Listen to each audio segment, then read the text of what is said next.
नमस्कार दोस्तों, स्वागत है आप सबों का हमारे channel Ved Geeta and Askari journey of life पे। बताइए आप सब कैसे हैं। मैं बिल्कुल ठीक हूँ। आई होप दैट कि आप सब भी ठीक होंगे।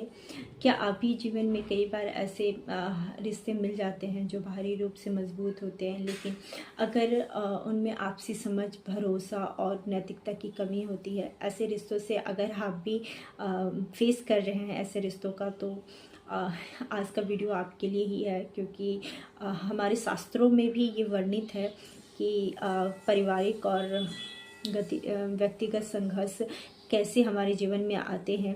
तो चलिए शुरू करते हैं और जानते हैं कि दुर्योधन और पांडव के बीच में जो संवाद है 1.8 का, इसके श्लोक 1.8 को अगर हम वास्तविक जीवन से तुलना करें तो इसमें हमें यह समझ में आता है कि किसी भी संघर्ष में से बाहरी ताकत या समर्थन का पर भरोसा करना पर्याप्त नहीं होता है। जीवन में कई बार ऐसा होता है कि हमारे पास अच्छे संसाधनों और काबिल सहयोगी या ताकतवर स्थिति होती है, लेकिन यह ज़रूरी नहीं है कि हर बार हम सफल हों।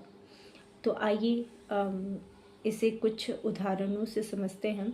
जो उदाहरण सबसे बड़ी और सबसे जो शास्त्रों में इसका एग्जाम्पल बहुत सटीक तरीके से दिया गया है, जो हमारे चैप्टर 1 के श्लोक नंबर 8 में अच्छी तरह से वर्णित किया गया है। तो इसके बारे में हम थोड़ा डिटेल में चर्चा करते हैं। भवान् भीष्मश्च कर्णश्च कृपश्च शमितिञ्जय अश्वत्थामा विकर्णश्च सोमदत्तिस्तथैव च। आप गुरु द्रोणाचार्य, भीष्म, कर्ण युद्ध में अजय, कृपाचार्य, अश्वत्थामा, विकर्ण और सोमदत्त भी हमारी सेना में प्रमुख योद्धा है। ऐसा दुर्योधन ऐसा अपने गुरु द्रोणाचार्य से संवाद के दौरान वो बता रहा है। यह श्लोक भगवत गीता के पहले अध्याय के श्लोक नंबर 8 में आती है, जो अर्जुन विषाद योग का हिस्सा है। इस श्लोक में दुर्योधन अपने गुरु द्रोणाचार्य से संवाद कर रहा है। वह अपनी सेना के प्रमुख योद्धाओं का उल्लेख करते हुए उन्हें याद दिलाता है कि उनकी सेना कितनी शक्तिशाली और अप्रजेय है। आइए श्लोक को विस्तार से जानते हैं। भवान ये संबोधन द्रोणाचार्य के लिए है। दुर्योधन उन्हें अत्यंत सम्मान के साथ संबोधित करता है और अपनी सेना की शक्तियों का उजागर करता है कि द्रोणाचार्य कुरुक्षेत्र युद्ध में कौरवों की ओर से सेनापति है और उनकी रणनीति और युद्ध कला में विशेषता अत्यंत महत्वपूर्ण मानी जाती है। भीष्मश्च, भीष्म पितामह, जो कि कौरवों और पांडवों दोनों के पूर्वज थे, कौरवों की सेना के सबसे महान और सम्मानित योद्धा थे। भीष्म ने प्रतिज्ञा की थी कि वे तब तक जीवित रहेंगे जब तक वे स्वयं मरने की इच्छा नहीं करेंगे। इस कारण से दुर्योधन को विश्वास था कि भीष्म की उपस्थिति उनकी सेना को अजय बनाएगी। कर्णश्च, कर्ण जो कि दुर्योधन का परम मित्र था और एक महान योद्धा भी था, जो दुर्योधन की सेना का सबसे प्रमुख योद्धा माना जाता है। कर्ण के पास अद्वितीय अस्त्र शस्त्र थे जो उन्हें युद्ध में बहुत शक्तिशाली बनाते थे। कर्ण को युद्ध कौशल और साहस पर दुर्योधन को बहुत भरोसा था। कृपाश्च समिति जय, कृपाचार्य जो युद्ध में अजय माने जाते थे, कौरवों की सेना के महत्वपूर्ण सदस्य थे। कृपाचार्य एक महान योद्धा और आचार्य थे जो कौरवों और पांडवों दोनों के गुरु रह चुके थे। उन्हें युद्ध में निपुणता के कारण शमिति जयी कहा गया है, जिसका अर्थ है युद्ध में विजयी। अश्वत्थामा, अश्वत्थामा द्रोणाचार्य के पुत्र और अमर योद्धा माने जाते थे। उन्हें शिव का आशीर्वाद था कि वे युद्ध में पर अपराजय योद्धा में से एक थे। अश्वत्थामा की युद्ध क्षमता और बलिदान के कारण उन्हें युद्ध के सबसे महत्वपूर्ण योद्धाओं में गिना जाता था। विकर्ण, जो धृतराष्ट्र के पुत्रों में से एक था, कौरवों की सेना का एक प्रमुख योद्धा था। विकर्ण का उल्लेख कौरवों के वफादार और निस्वार्थ योद्धा के रूप में माना जाता है। हालांकि वह भीष्म और कर्ण जितना प्रसिद्ध नहीं था, फिर भी उसकी युद्ध में एक महत्वपूर्ण भूमिका थी। सोमदत्ती भूरिश्रवा का पिता था, जो कौरव की सेना का एक महत्वपूर्ण योद्धा था। सोमदत्ती एक राजा था और अपनी वीरता और युद्ध कौशल के लिए जाना जाता था। उसकी उपस्थिति कौरव सेना की शक्ति को और भी बढ़ाती थी। अब इस श्लोक को थोड़ा सा डिटेल में एलिब्रेट करते हैं।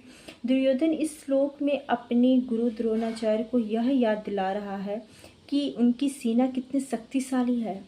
भीष्म, कर्ण, कृपाचार्य, अश्वत्थामा, विकर्ण और सोमदत्त जैसे योद्धाओं की उपस्थिति में कौरवों की सेना अजय और अतुलनीय दिखाई देती है। यह श्लोक दुर्योधन के आत्मविश्वास को दर्शाता है, जिसे वह अपनी सेना के योद्धाओं की क्षमता और उनकी सैन्य योग्यता से प्राप्त करता है।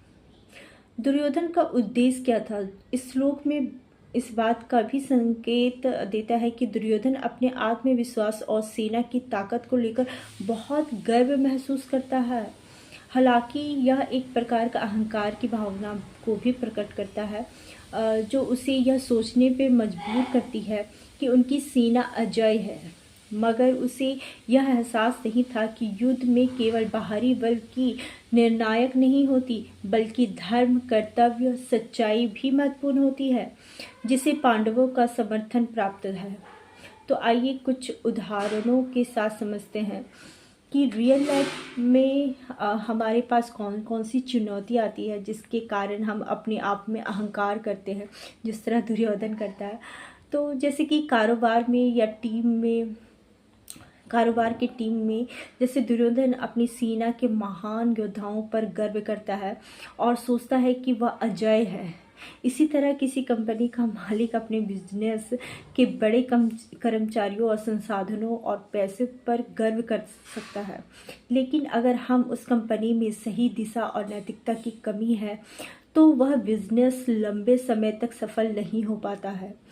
केवल बाहरी ताकत जैसे निवेश या अनुभवी कर्मचारी सफलता की गारंटी नहीं देती। सही रणनीति और ईमानदारी भी जरूरी है। अब हम लोग सेकेंड एग्जाम्पल देखते हैं कि पारिवारिक और व्यक्तिगत संघर्ष कैसे होता है। तो जीवन में कई बार ऐसे रिश्ते हमें मिल जाते हैं जो बाहरी रूप से मजबूत होते हैं, लेकिन अगर उनमें आपसी समझ, भरोसा, नैतिकता की कमी होती है, वो रिश्ते टूट सकते हैं। जैसे दुर्योधन का विश्वास सिर्फ अपने योद्धा की ताकत में था, वैसे ही हम भी कई बार अपने परिवार और दोस्तों की मदद पर निर्भर हो जाते हैं, बिना यह देखे कि क्या हमारी स्थिति सही है या नहीं। अगर संघर्ष के दौरान सही दृष्टिकोण व उद्देश्य ना हो, तो समर्थन भी कमज़ोर पड़ जाता है। नेतृत्व और नैतिकता। किसी संगठन या देश के नेता के पास बहुत बड़ी सेना या समर्थन हो सकता है, लेकिन अगर उसके निर्णय नैतिकता और न्याय पर आधारित नहीं होते हैं, तो वह लंबे समय तक नहीं टिक पाता। जैसे दुर्योधन को विश्वास था कि उसकी ताकत और समर्थन के कारण वह जीत जाएगा, वैसे ही कई नेता या व्यक्ति केवल बाहरी शक्ति पर निर्भर रहते हैं, जबकि सही नेतृत्व के लिए नैतिकता, न्याय और लोगों का विश्वास सबसे महत्वपूर्ण होता है। इस श्लोक में हमें क्या सिखाता है, राइट? तो इस श्लोक में हमें यह सीखने के लिए मिलता है कि युद्ध या जीवन के किसी भी संघर्ष में केवल शक्ति या बाहरी समर्थन पर निर्भर नहीं रहना चाहिए। पर्याप्त नहीं होता,